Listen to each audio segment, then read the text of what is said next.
परम आदरणीय सभापति महोदय, श्रद्धाय गुरुजनों, सम्मानित आगंतुक सज्जनों एवं इस पावन पर्व के अवसर पर new student coaching centre Bhimpur के प्रांगण में आए हुए मेरे सहपाठीगण तथा देश के उत्थान में कंधे से कंधे मिलाकर काम करने वाले मेरे नौजवान साथियों, सबों को मेरा हार्दिक नमन।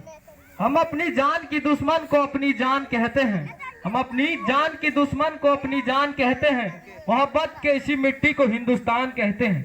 जो दुनिया में सुनाई दे उसे कहते हैं खामोशी, और जो आंखों में दिखाई दे उसे तूफान कहते हैं। ये जो दीवार का सुराग है, चाइना, अमेरिका, पाकिस्तान, ये साजिशों का हिस्सा है, मगर हम इसे अपने घरों की रोशनदान कहते हैं, अपने घरों की रोशनदान कहते हैं। आज 26 जनवरी 2020 को हम सभी भारतवासी अपने देश में गणतंत्र और संविधान की स्थापना की 71वीं वर्षगांठ मना रहे हैं।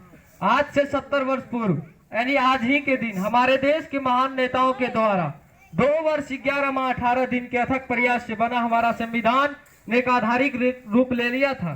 आज हम पूर्ण रूप से स्वतंत्र हुए थे। हम पर किसी भी बाहरी शक्ति का शासन नहीं था। अपने देश के लिए फैसला लेने, कुछ नया बदलाव लाने की शक्ति अब हमें आधिकारिक तौर पर मिल चुकी थी।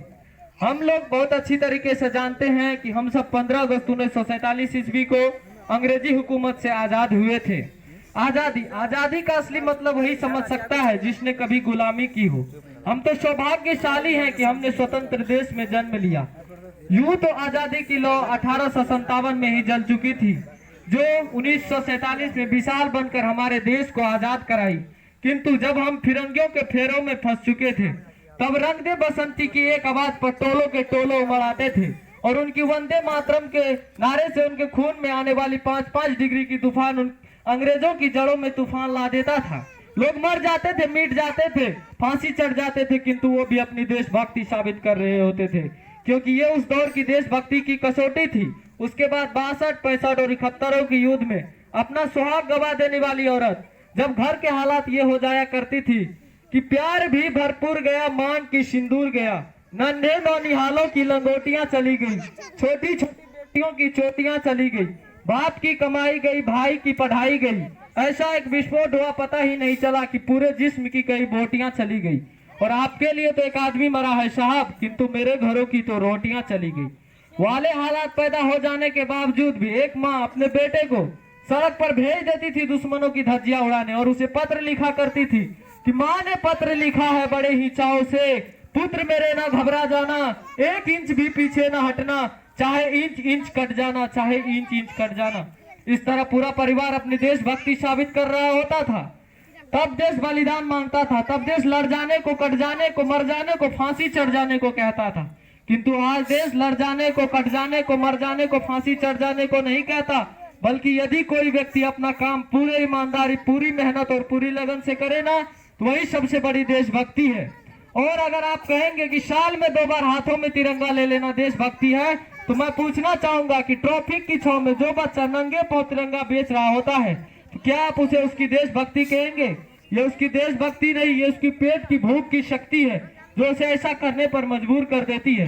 क्योंकि ना मस्जिद को जानते हैं, ना शिवालय को जानते हैं, ना मस्जिद को जानते हैं, ना शिवालय को जानते हैं। जो पेट के भूखे होते हैं वो सिर्फ भोजन के निवालों को जानते हैं।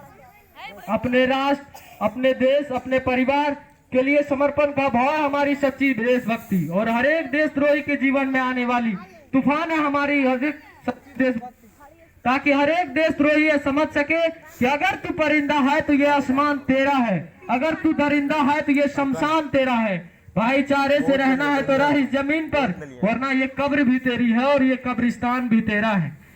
वे लोग जो आजादी के लिए अपना सब कुछ गवा बैठे, अपना संपूर्ण जीवन इसके नाम कर दिया, उन्होंने आजादी की नींव रखी।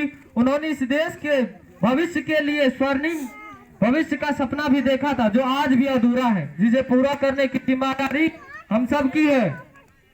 तो आइए हम सब मिलकर ये शपथ ले कि अगले 1 वर्ष में अपनी काम को इतनी मेहनत और इतनी लगन से करे, और ऐसे फैसले ले जिसे किसी को आहित न हो, जो देश की विकास के लिए कारगर साबित हो। मुझे गर्व है इस विशाल, महान और गौरवशाली देश में जन्म लेने का। इस देश का मिट्टी और इस देश के लिए शहीद सभी वीरों को मेरा सत सत नमन। इस देश की उज्जवल भविष्य की कामना के साथ मैं अपनी वाणी को विराम देता हूँ। जय हिंद, जय भारत।